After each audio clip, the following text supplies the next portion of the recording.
the Brian Cody handshake with Henry Shefflin the other day. What were your thoughts on that?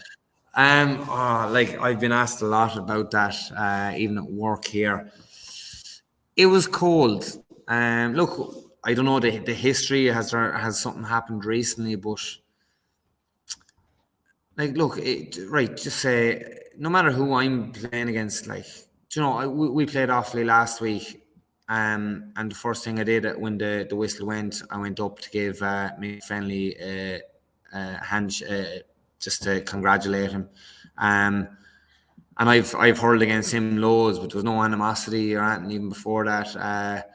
I was chatting to him. So to go up with someone that you have won so much with, someone you have gone to war with, and Cody has been the general in that war. And then to have a reaction like that, it's just, it's sad. It's very sad to say that it can be wiped aside like that. Like, I know both of them are very competitive people, but now I don't know, was there something said during the game? Obviously, it's easy to talk about it from the outside. Was there something said? Was there something said leading up to it? I don't know, but when you think about, take hurling out of the equation, when you think about what Henry Shefflin has gone through over the last couple of months, from a personal point of view, it's very hard to, and you'd imagine that Brian Cody would have been a mentor and probably still is a mentor for Henry Shefflin, that it's very sad that he got that reaction after everything that's happened the last while. And especially, look, there's so many Ballyhale lads on the team. There was nothing easy about that for Henry Shefflin.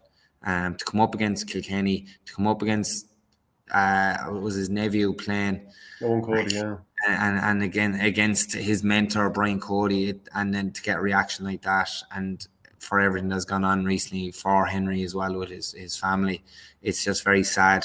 But look, both of them are competitive people. It's not going to hold them back. They're not going to be using that as a driving force into the future, or they're not going to hold that against each other in the future. If there's anything I've learned about Kilkenny people, it's that they want to win at all costs. So look, that will be all put underneath the carpet now, and they'll be focusing on their games the next day. Yeah, like Dublin have won 3 games out of 3 now. A couple of those games were against the sides that you'd be expecting to beat in Laois and Westmeath. Do you see Dublin getting through, and who do you see of the real challengers missing out in Leinster?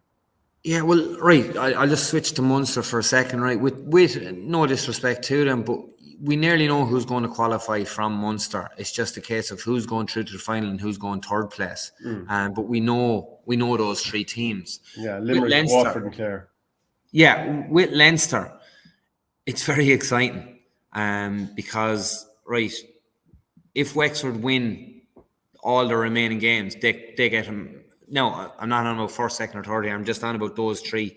But they will qualify if they win their last 2 games, regardless of other results. Dublin, if Wexford win all those remaining games, well, then Dublin have to beat Galway or Kilkenny or both. And in the same, Galway are actually in a good position now. Kilkenny are in a good position. I don't know.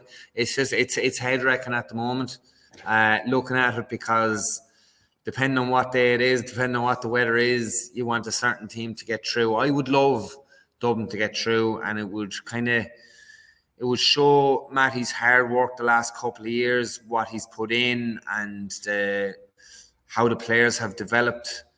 But they will.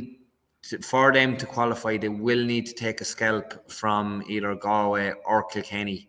And look, Matty knows a lot, and his backroom team know an awful lot about Galway. The bogey team for Galway the last 4 years has been Dublin. So you would hope that continues for another year at least, anyway.